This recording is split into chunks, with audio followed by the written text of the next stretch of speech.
They called me a failure who couldn't hold down a real job, but that day when Dad's new boss stood up, saluted, and said, "Admiral Carter, ma'am," the whole room went silent. The fluorescent lights hummed overhead in that sterile conference room, casting harsh shadows across my father's face as 20 years of his disappointment crumbled in a single moment. I had spent so many years listening to his lectures about responsibility and success, never able to tell him that while he was criticizing my career choices, I was commanding naval operations that he couldn't even imagine. Before I share this story with you, I want to know you're here with me. Just say listening in the comments, or let me know where you're joining me from. I love hearing how far these stories of hidden truth reach across the world. My father, Richard Carter, had always been a man who measured success in visible terms. Corner office, company car, annual bonuses that he would mention at every family gathering. When I was growing up, he would point to his achievements like trophies on a shelf, always followed by the same question that felt more like an accusation. "And what are you going to do with your life, Sarah?" Not a question, really, but a statement that I was already disappointing him. The kitchen table became his courtroom every Sunday dinner, where he would hold court about the importance of stability and conventional success. Mom would set down the roast beef and mashed potatoes, while Dad would launch into his weekly sermon about how the world worked. "You need a steady job, benefits, something people can respect," he would say, cutting his meat with the same precision he used to dissect my life choices. None of this wandering around, jumping from one thing to another like you don't know what you want. What he didn't know is that I knew exactly what I wanted from the time I was 17 years old. While other kids were figuring out college majors, I was already planning my path to the Naval Academy. But Dad had made it clear that military service was for people who couldn't make it in the real world, a last resort for kids without better options. So I kept my dreams locked away like classified documents, knowing that sharing them would only invite another lecture about practicality and common sense. The irony cut deep every time he would shake his head at my choices. When I told him I was taking a gap year, he assumed I was being lazy. When I disappeared for months at a time, he figured I was wandering aimlessly, maybe working dead-end jobs or figuring myself out the hard way. Family gatherings became exercises in deflection, where I would smile and nod while my cousins talked about their corporate jobs and Dad would apologize for his daughter, who still hadn't found her direction. My sister Jennifer understood the game better than I did. She had married young, settled into suburban life with 2 kids and a husband who sold insurance. Dad loved to talk about Jennifer's stability, how she had figured out what mattered in life. "Look at your sister," he would say whenever I visited, gesturing toward the family photos on the mantel. "She knows what responsibility looks like." Jennifer would catch my eye across the room sometimes, and I could see the sympathy there, but also the relief that she wasn't the one under scrutiny. The truth was more complicated than any of them could have imagined. While Dad was assuming I was floundering through my 20s, I was actually excelling in ways that would have made him proud if he had only known. But military life required sacrifices that civilian families often couldn't understand, including the sacrifice of recognition and praise from the people whose opinions mattered most to you. My mother, bless her heart, tried to bridge the gap between us. She would call me when Dad wasn't around, asking gentle questions about where I was and what I was doing. "He worries about you, honey," she would say, her voice soft with the kind of love that wanted to fix everything. "He just wants to see you settled and happy." I wanted to tell her that I was happier than I had ever been, that I was exactly where I belonged, but the nature of my work made those conversations impossible. The lies became second nature after a while.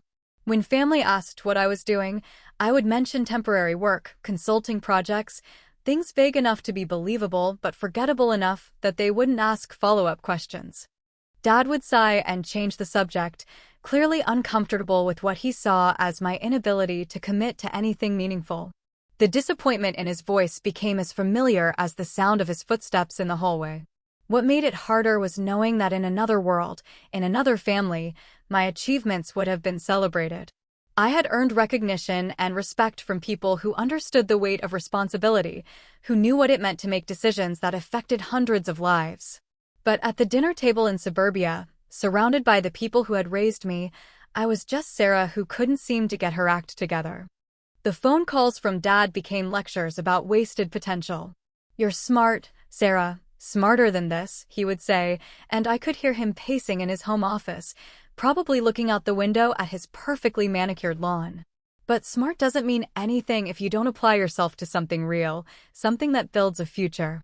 The word real always stung, because my work felt more real than anything I had ever done, but I couldn't defend myself without breaking promises I had made to people who counted on my discretion. My brother Michael was the golden child, the one who had followed Dad's footsteps into corporate America.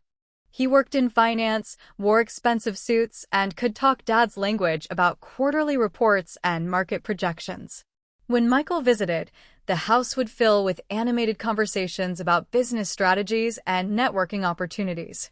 I would sit at the edge of these conversations, watching my father's face light up with pride as he listened to his son describe deals and promotions. "Why can't you be more like your brother?" Dad asked me once, not realizing how the question would echo in my mind for months afterward. Michael had chosen the safe path, the visible path, the one that made sense to parents who measured love in terms of conventional success. But I had chosen something different, something that required me to disappear from their world in order to serve in mine. The hardest part was watching Dad apologize for me to his friends and colleagues. At his company barbecues and retirement parties, I would overhear him explaining my absence or deflecting questions about what his daughter was up to these days. "Sarah's still figuring things out," he would say, with the kind of forced smile that couldn't hide his embarrassment. You know how kids are these days, taking their time to find themselves. If only he had known that I had found myself years ago, in the crisp morning air of basic training, in the weight of responsibility that came with each promotion, in the quiet satisfaction of knowing that my decisions were protecting people who would never know my name. But that knowledge remained locked away, as classified as the missions I couldn't discuss and the achievements I couldn't share. The distance between us grew with each passing year, measured not in miles, but in the gulf between who he thought I was and who I had actually become. I learned to smile through his disappointment, to nod along with his advice about getting serious about my future, to accept his view of me as the family member who needed the most help and understanding. It became easier to let him believe his version of my story than to fight for the truth I couldn't tell. Mom would sometimes defend me in her gentle way, reminding Dad that everyone found their path at different times. But even her kindness carried the assumption that I was lost and searching, rather than found and serving. The love in our family became conditional on appearances, on meeting expectations that I could never fulfill without betraying obligations that mattered more than family approval. The years passed like this, with Dad's disappointment becoming the background music of every interaction. Christmas mornings where he would ask about my plans for the new year, clearly hoping for news of a real job or a serious relationship. Birthday calls where he would offer unsolicited advice about career counseling and the importance of building something sustainable. Each conversation reinforced his belief that I was wasting my potential, wandering through life without purpose or direction. What he couldn't see was the purpose that drove me out of bed every morning, the sense of mission that made every sacrifice worthwhile. While he was building his reputation in the civilian world, I was building something that couldn't be measured in salary increases or performance reviews. The respect I had earned came from people who understood service in ways that corporate success could never touch. But respect from strangers, no matter how hard-earned, couldn't fill the hollow space where my father's pride should have been. I wanted him to know who I really was, to understand that his lessons about responsibility and commitment had taken root in ways he never expected. I wanted him to see that I had been listening all along, that his values had shaped me into someone worthy of admiration, even if that worthiness was invisible to his civilian eyes. The irony was that everything he had taught me about leadership, about making difficult decisions, about standing up for what was right, had prepared me for the role I now carried. His own principles lived in my choices every day, but the nature of my work meant he could never see the fruit of his own parenting. Instead, he saw only absence and ambiguity, the surface appearance of a daughter who had somehow failed to internalize the lessons he had tried so hard to teach. As I advanced in rank and responsibility, The weight of his disappointment became more difficult to carry. Success felt incomplete when it couldn't be shared with the people who had shaped the person achieving it. Recognition from superior officers meant everything and nothing simultaneously, significant in its own right, but hollow without the possibility of making my parents proud. The phone call that changed everything came on a Tuesday afternoon in October. I was reviewing operational reports in my office when my mother called, her voice bright with excitement that immediately caught my attention. "Sarah, honey, you'll never guess what happened," she said, and I could hear her moving around the kitchen, probably preparing dinner while she talked. "Your father got promoted again, and they're bringing in some new executive to work with him." Dad had been with Morrison Industries for 15 years, working his way up from middle management to senior operations. The promotion meant more responsibility, a bigger budget, and most importantly to him, recognition for his years of dedication and hard work. Mom was proud of him in the way that military spouses understand, the kind of pride that comes from watching someone you love earn respect through perseverance and competence. "They're having some kind of welcome reception for all the new leadership," Mom continued, and I could hear the hope in her voice before she even asked the question. "It's next Friday evening, and your father specifically asked me to invite you. He wants the family there to celebrate with him." The invitation surprised me, given how many company events I had declined over the years, but something in Mom's tone suggested this one was different. The timing was complicated, as it always seemed to be with family events. I had been scheduled to attend a strategic planning meeting that same week, but the Morrison Industries reception represented something I hadn't experienced in years, my father actively wanting me present for one of his professional achievements. The symbolism felt significant enough to rearrange my schedule, even if it meant disappointing colleagues who were used to my complete dedication to duty. "Tell him I'll be there," I said, making the decision before I could second-guess myself. Mom's excitement was immediate and infectious, the kind of joy that comes from seeing family pieces fall into place after years of careful hope. "And Mom," I added, feeling a flutter of something I hadn't felt in years, "tell him I'm proud of him." The words carried more weight than she could possibly understand, professional recognition from someone whose own achievements had to remain hidden. That evening, I found myself staring at my dress uniforms hanging in the closet, wondering what it would be like to attend a family event as myself rather than as the carefully constructed civilian version I had perfected over the years. The thought was both thrilling and terrifying, the possibility of being seen rather than hidden, understood rather than dismissed. But old habits die hard, and I reached instead for the conservative business attire that would help me blend into Dad's corporate world. The next few days passed with unusual anticipation. For the first time in years, I was looking forward to a family obligation rather than dreading it. Mom called twice more to confirm details and share her excitement about the whole family being together for Dad's big night. Even Jennifer seemed genuinely pleased that I would be there, mentioning how much it would mean to Dad to have all his children present for such an important milestone. What none of us knew was that this reception would become the setting for a revelation that would reshape our family dynamics forever. The new executive that Dad was so excited to work with was about to recognize something in me that my own father had never seen, something that would transform 20 years of disappointment into a single moment of shocking pride. As I prepared for what I assumed would be just another corporate gathering, I had no idea that I was about to step into the most important family moment of my adult life, the moment when 20 years of hidden truth would finally demand to be acknowledged. The drive to Morrison Industries that Friday evening felt different than any family obligation I had undertaken in years. I found myself checking my appearance in the rearview mirror at red lights, smoothing my hair and adjusting my jacket like I was preparing for an inspection rather than a corporate reception.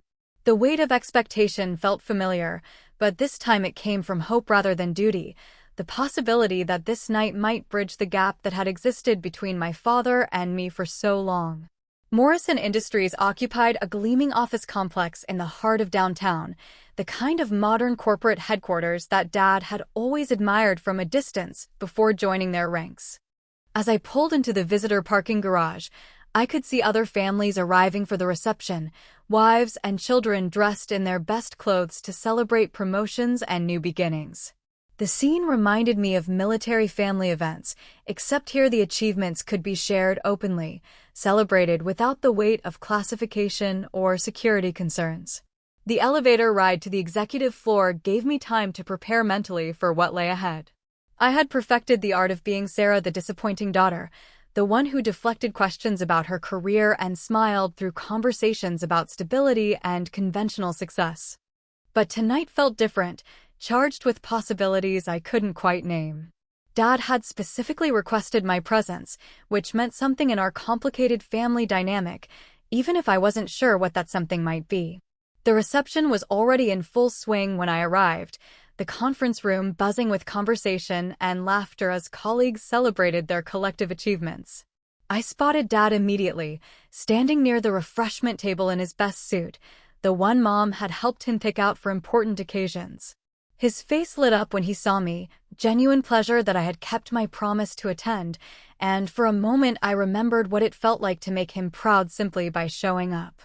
Sarah made it, he announced his nearby colleagues, his arm coming around my shoulders in a gesture that felt both familiar and foreign after years of strained interactions. "This is my daughter I was telling you about." The introduction carried none of the usual apologetic undertones, just simple parental pride that I was there to share his moment.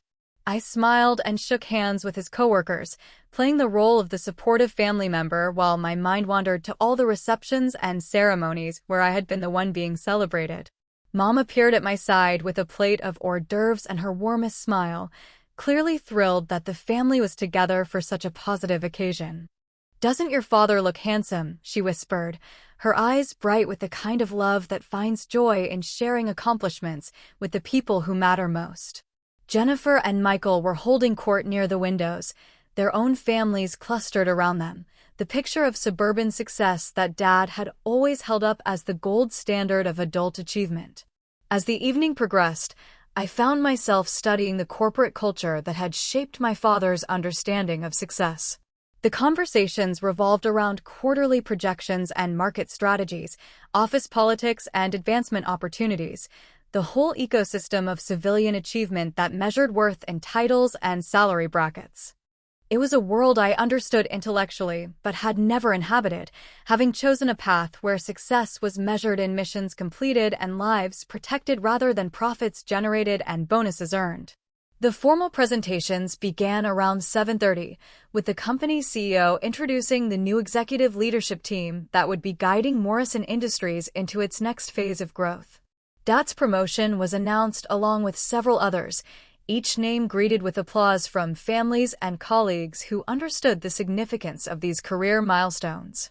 When Dad's name was called, our whole family cheered, and I felt a surge of genuine pride for his dedication and hard work, the same qualities that had driven my own success in a completely different arena. But it was the introduction of the new senior vice president that changed the trajectory of the evening in ways none of us could have anticipated. The CEO's voice carried particular respect as he described the incoming executive's background and qualifications. Someone with both private sector experience and distinguished military service who would bring unique leadership perspective to the company's strategic initiatives. As the applause began, a figure stepped forward from the back of the room, moving with the unmistakable bearing that comes from years of military command. Admiral James Harrison, retired Navy, now Senior Vice President of Strategic Operations for Morrison Industries. I recognized him immediately, though he wouldn't have any reason to recognize me in this civilian setting, dressed in business attire rather than the uniform that had defined our previous interactions. Admiral Harrison had been one of the reviewing officers when I received my last promotion, a man whose reputation for excellence and integrity was legendary throughout the naval command structure. The irony of the situation hit me like a physical blow. Here was a man who knew exactly who I was, who had personally congratulated me on achievements that my own father couldn't imagine, who had shaken my hand and expressed respect for accomplishments that had to remain invisible to the people I loved most. And now he was standing in front of my family, about to become my father's direct supervisor, completely unaware that the disappointing daughter sitting in the audience outranked most people in the room. Admiral Harrison's speech was everything I expected from someone of his caliber, inspiring and strategic while remaining humble about his own contributions to both military and civilian success. He spoke about the importance of service, whether in uniform or in corporate leadership, about the values that translate across different types of organizations and different definitions of mission accomplishment. Dad was clearly impressed, hanging on every word from his new boss, the kind of leader he had always respected but never expected to work for directly. As I listened to Admiral Harrison speak, my mind drifted back to the path that had brought me to this moment. The Naval Academy had been everything I dreamed it would be and more challenging than I could have imagined.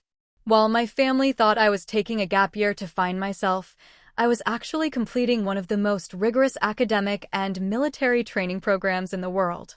The discipline, the intellectual demands, the physical challenges, all of it had shaped me into someone capable of handling responsibilities that most people couldn't comprehend.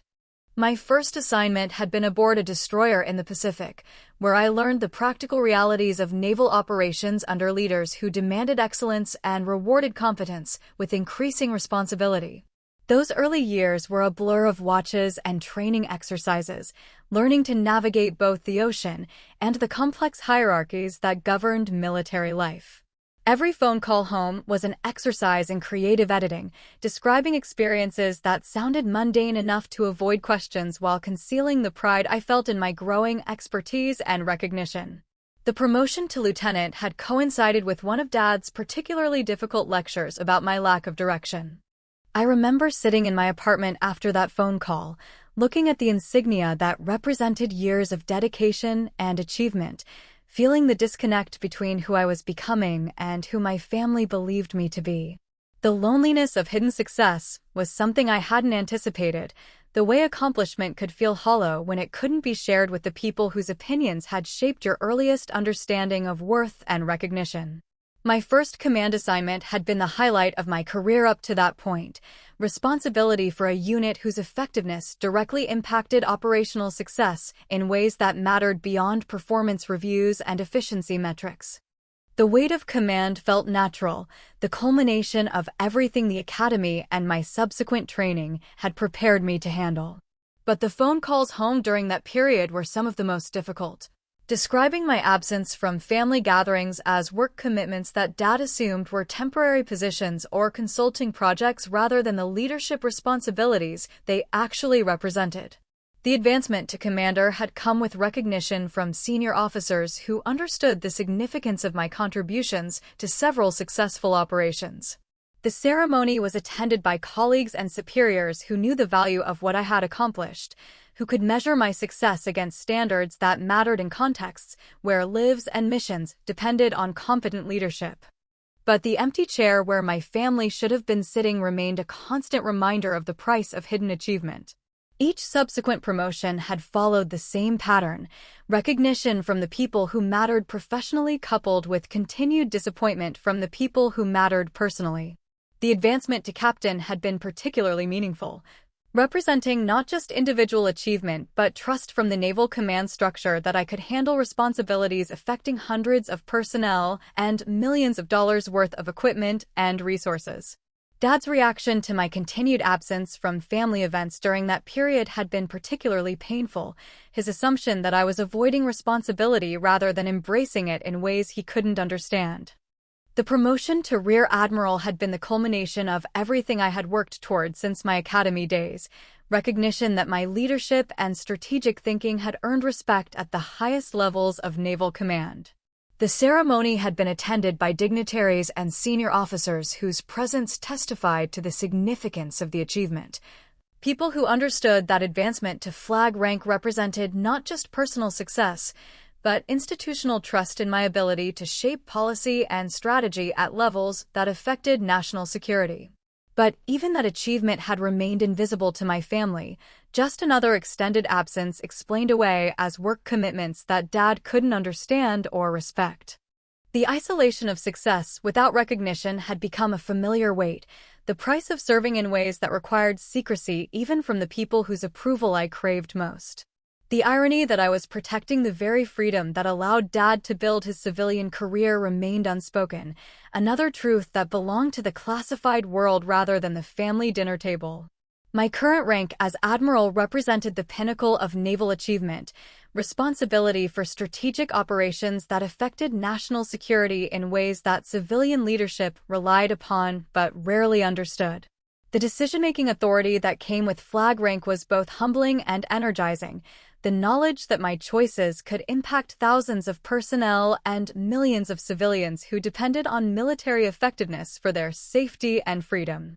But that authority remained invisible in civilian settings, particularly family settings where my continued absence was interpreted as evidence of failure rather than dedication to service. Admiral Harrison's speech was winding down, his words about service and leadership resonating with an audience that included people who understood corporate service, but had never experienced the weight of military command. As he concluded his remarks, he made eye contact with various audience members, the practiced scan of a leader who knew how to connect with his audience. When his gaze reached me, I saw the moment of recognition, the subtle shift in expression that indicated he knew exactly who he was looking at. The reception continued after the formal presentations, with small groups forming around the new leadership team as employees and families took the opportunity to introduce themselves and welcome the incoming executives. Dad was clearly eager to make a good impression on his new boss, the kind of networking that had always come naturally to him in corporate settings. I watched him approach Admiral Harrison with the confident handshake and engaging smile that had served him well throughout his civilian career. "Admiral Harrison," Dad said, his voice carrying the respect that military titles commanded even in civilian settings. "I'm Richard Carter, Senior Operations Manager. I'll be working directly with your team on the strategic initiatives we discussed in the briefing." Admiral Harrison's response was gracious and professional, the kind of leadership presence that immediately put people at ease while conveying confidence and authority. "And this is my family," Dad continued, gesturing toward our little group with obvious pride. "My wife Patricia, my son Michael and his family, my daughter Jennifer and her family." The introductions were progressing normally, each family member stepping forward to shake hands and exchange pleasantries with Dad's new boss. "And this is my daughter Sarah," Dad said, his voice carrying just a hint of the old apologetic tone that accompanied my introduction to his professional colleagues. Admiral Harrison turned toward me, and I could see the exact moment when professional recognition overrode social protocol. His eyes widened slightly as he processed the context, the realization that the Admiral Carter he knew from operational briefings and strategic planning sessions was standing in front of him at a corporate family reception as the daughter of his new civilian employee. The handshake he offered carried a completely different weight than the casual greetings he had shared with the rest of my family. The silence stretched for just a moment too long, charged with recognition that the rest of my family couldn't understand. Admiral Harrison's training and experience had taught him to read situations quickly and respond appropriately, but this particular scenario clearly fell outside the parameters of normal protocol. His eyes moved from my face to Dad's and back again, processing the implications of a situation that military leadership manuals had never addressed. "Miss Carter," he said carefully, his voice carrying undertones that my family couldn't interpret, but I understood perfectly. The civilian address was technically correct for the setting, but the respect in his tone suggested knowledge that went far beyond this casual introduction. Dad beamed with pleasure at what he interpreted as his new boss taking special interest in his family, completely unaware that the attention had nothing to do with parental courtesy and everything to do with military recognition. Mom stepped closer, clearly pleased that Admiral Harrison was showing such interest in her daughter. "Sarah's been working in consulting and project management," she offered helpfully, repeating the vague descriptions I had given over the years to explain my absences and irregular communication. "She travels quite a bit for her work, which is why we don't see her as much as we'd like." Her explanation was meant to fill the awkward silence, but it only deepened the complexity of Admiral Harrison's position. "Project management," Admiral Harrison repeated slowly, and I could see him struggling with how to respond appropriately without violating protocol or revealing information that wasn't his to share. That must be very demanding work. His eyes met mine again, and I could read the question there, the professional curiosity about how to handle a situation that required balancing military courtesy with civilian social norms and family dynamics he couldn't fully understand. Dad, oblivious to the undercurrents of the conversation, launched into one of his familiar explanations about my career uncertainties. "Sarah's been trying to find her niche," he said with the indulgent tone of a parent discussing a child's extended adolescence. "Lots of different projects and assignments, but nothing that's really settled into a permanent position yet. We keep hoping she'll find something stable that uses all that potential we know she has." The words hung in the air like a challenge to everything Admiral Harrison knew about my qualifications and achievements. I watched his face process Dad's assessment of my career trajectory, the disconnect between parental perception and professional reality creating a situation that required careful navigation. His military training had prepared him for complex diplomatic situations, but family dynamics in civilian settings presented challenges that tactical manuals had never addressed. As more people approached to meet the new executive team, the moment passed without resolution, but the recognition had been made and the questions had been raised. Admiral Harrison moved on to other introductions and conversations, but I could feel his attention returning to our family group periodically throughout the evening. The weight of unspoken knowledge hung between us, the shared understanding of truths that couldn't be revealed in this setting, but demanded acknowledgement in some form. The evening was drawing to a close, families beginning to say their goodbyes and thank their hosts for including them in the celebration. Dad was clearly energized by the networking opportunities and the positive impression he felt he had made on his new leadership team. As we gathered our coats and prepared to leave, I found myself wondering whether this would be just another family event that faded into memory, or whether the recognition I had seen in Admiral Harrison's eyes would lead to something more significant. The ride home with my parents was filled with Dad's analysis of the evening, his excitement about working with such impressive leadership and his optimism about the opportunities that lay ahead. Mom chimed in with observations about how nice everyone had been and how proud she was of Dad's achievements and recognition. I contributed appropriate responses while my mind processed the implications of what had just occurred, the possibility that the wall between my professional identity and my family identity might finally be ready to crumble. That night, alone in my hotel room, I found myself staring at the ceiling and wondering what would happen next. For 20 years, I had maintained the separation between Admiral Carter and Sarah, the disappointing daughter, never allowing those two identities to exist in the same space. But Admiral Harrison's recognition had created a bridge between those worlds, a connection that might finally allow the truth to emerge in a way that my family could understand and accept. The next morning would bring decisions about how to handle the situation Admiral Harrison and I now found ourselves in, questions about protocol and family dynamics that neither military training nor civilian experience had prepared us to navigate.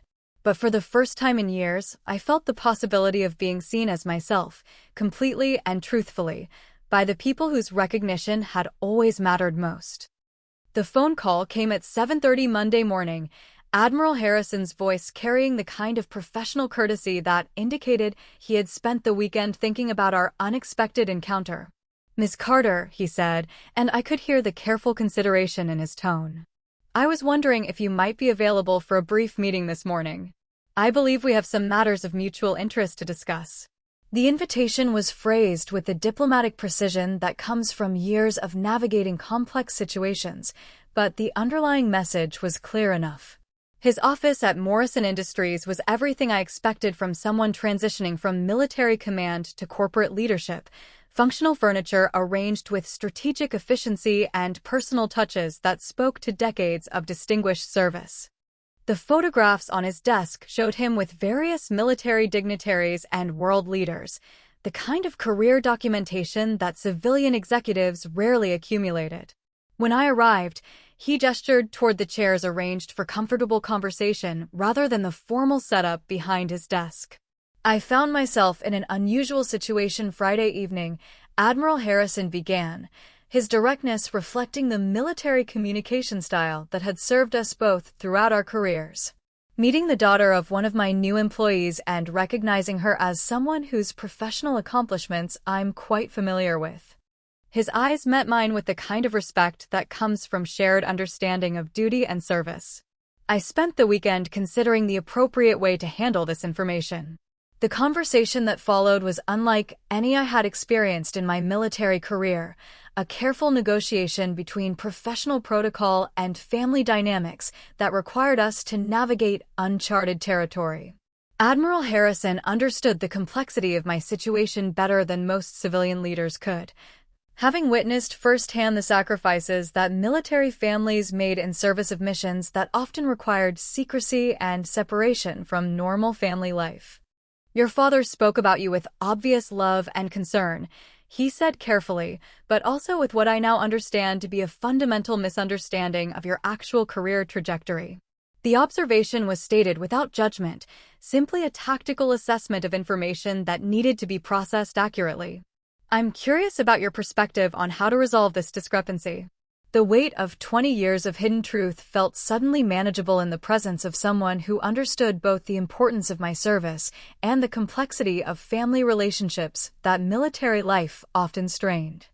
Admiral Harrison wasn't just offering to help bridge the gap between my professional identity and my family identity. He was providing the kind of leadership support that could make that bridge possible while respecting the dignity of everyone involved. "Permission to speak freely, sir," I said, falling back into the formal structure that felt natural in his presence despite the civilian setting. His nod of encouragement carried the authority that made honest communication possible. "I've spent my entire adult life serving in ways that my family couldn't understand or acknowledge. My father's disappointment in my perceived failures has been one of the most difficult aspects of maintaining operational security." Admiral Harrison listened with the kind of attention that military leaders give to strategic briefings, processing not just the information, but the implications and possibilities for positive resolution. "What if there were an appropriate way to provide your family with a more accurate understanding of your contributions?" he asked, "while respecting the boundaries that your service requires?" The question carried the promise of someone who understood both military necessity and family dynamics. The solution we developed over the next hour was elegant in its simplicity and profound in its potential impact. Morrison Industries was planning a ceremony to recognize employees with military backgrounds, part of Admiral Harrison's initiative to honor service members who had transitioned to civilian careers.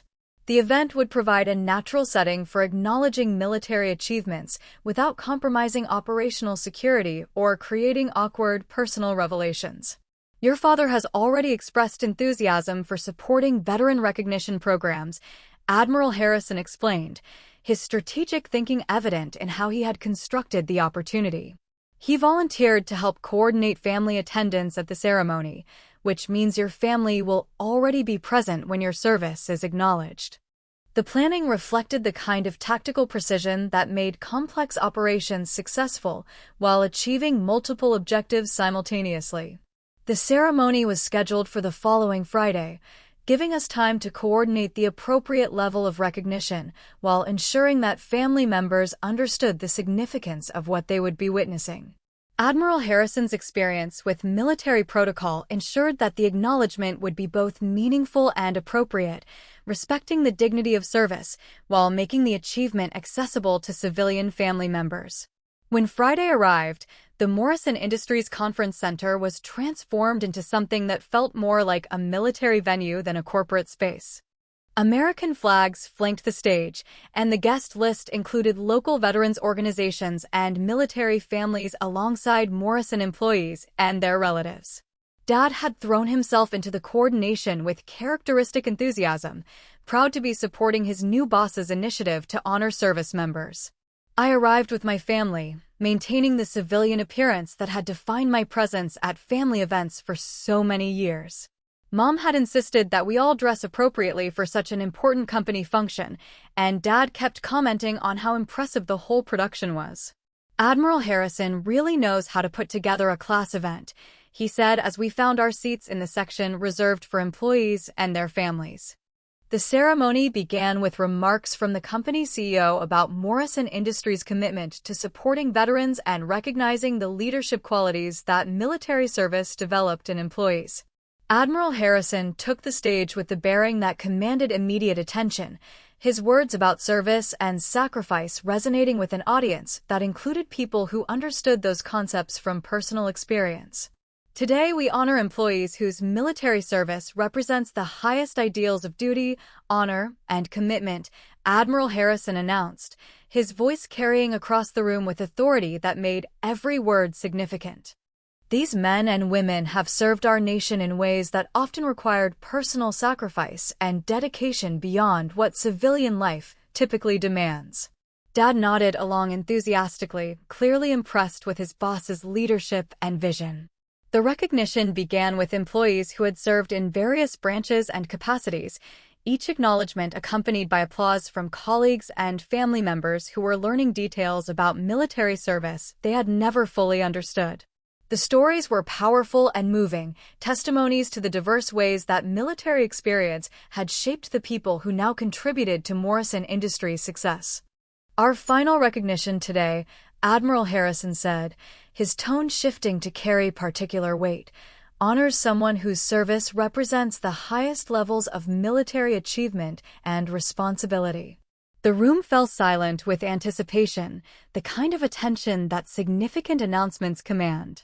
Ladies and gentlemen, I present Admiral Sarah Carter, United States Navy.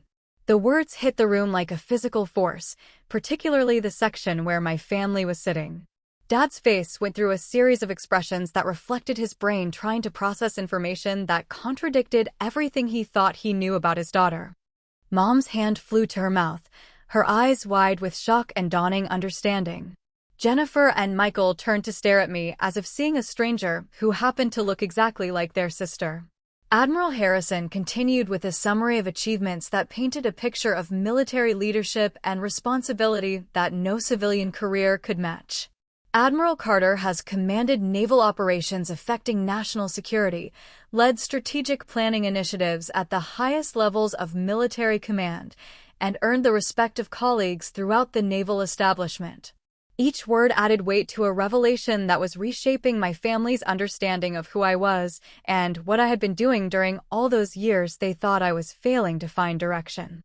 The invitation to join Admiral Harrison on stage felt surreal after 20 years of hiding my achievements from the people I loved most. As I walked toward the front of the room, I could feel the eyes of my family following my movement, their shock giving way to something that looked like awe and confusion, mixed with pride they didn't know how to process. Admiral Carter, Admiral Harrison said as I reached the podium, his voice carrying the respect that military protocol demanded. Would you like to share some thoughts about service and the transition to civilian family life? The question was both an invitation and an opportunity, a chance to bridge the gap between the person my family thought they knew and the person I had actually become. Looking out at the audience, I found my family's faces in the crowd, saw the mixture of pride and bewilderment that reflected their struggle to integrate this new information with 20 years of assumptions about my life and choices. Service requires sacrifices that families often bear without fully understanding the nature of those sacrifices. I began, my voice carrying the confidence that came from years of addressing military audiences. For the past 20 years, my family has watched me disappear for months at a time, miss important celebrations, and decline to discuss my work in detail. They interpreted this as evidence of instability and lack of commitment, when in reality it was evidence of the highest levels of commitment to missions that required operational security. The explanation was addressed to the full audience, but my eyes kept returning to my father's face, watching him process the implications of what I was saying. My father taught me about responsibility, leadership, and the importance of serving something larger than yourself, I continued, feeling the emotion that came with finally being able to acknowledge his influence on my character and choices. Every principle that guided my military service came from lessons he taught me around our family dinner table. His disappointment in my apparent lack of direction was particularly painful because I knew that everything he had taught me about duty and commitment was being applied in ways he couldn't see or understand. The tears in Dad's eyes reflected his struggle to reconcile 20 years of worry about my future with the sudden realization that I had been exceeding his highest expectations for responsibility and achievement in ways he never could have imagined. Mom was crying openly, her hand clutched to her chest as she processed the magnitude of what she was learning about her daughter's hidden life. Military families sacrifice together, even when they don't understand the nature of that sacrifice, I said, addressing the broader themes that made my family's experience part of a larger story about service and dedication. My parents raised children who understood duty and commitment, even when the expression of those values required secrecy that looked like failure from the outside. The applause that followed felt different than any recognition I had received in my military career, because it included the hands of people who had loved me without understanding me, who had worried about me while I was actually succeeding beyond their wildest dreams. Dad's applause was the loudest, his face showing pride mixed with amazement and what looked like relief that his daughter had been worthy of his teachings after all. After the ceremony, the reception provided an opportunity for family processing that we had never experienced before. Dad approached me with the kind of respect he had always shown to authority figures he admired, but now that respect was directed toward his own daughter. "Admiral," he said, the title feeling strange in his mouth when applied to me. "I don't know what to say. All these years, I thought you were struggling to find your way, and you were actually serving our country at the highest levels." The conversation that followed was unlike any we had shared since I was a child. Dad asked detailed questions about my training, my responsibilities, my achievements, approaching the discussion with the same intense interest he had always shown for Michael's business successes and Jennifer's family milestones. For the first time in decades, I was able to answer honestly, sharing stories about leadership challenges and operational successes that painted a picture of a career built on exactly the values he had tried to instill in all his children. Mom's reaction was more emotional, her pride mixed with maternal concern for all the dangers and stresses I had faced without her knowledge or support. "All those times I worried about you being alone and struggling," she said, her voice breaking with the weight of realized misunderstanding. "You were actually taking care of hundreds of other people, making decisions that affected their safety and success." The irony wasn't lost on either of us that her protective instincts had been focused on someone who was actually protecting others on a scale she was only beginning to comprehend. Jennifer and Michael's responses reflected their own processing of having a sister whose achievements suddenly dwarfed anything they had accomplished in their civilian careers. The family dynamics that had been built around their conventional success and my apparent failure required complete recalibration now that my actual achievements were visible. But instead of resentment or competition, their reactions showed genuine pride and amazement that their sister had been serving at levels they could barely comprehend.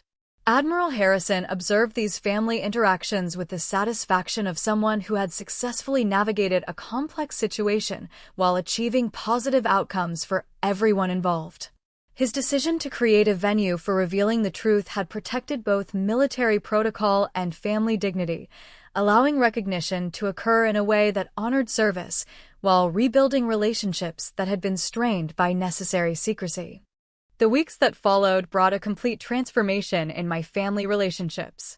Dad's phone calls were no longer lectures about finding direction, but requests for stories about military leadership and strategic thinking. He began introducing me to his friends and colleagues as his daughter, the Admiral, the pride in his voice making up for 20 years of hidden disappointment.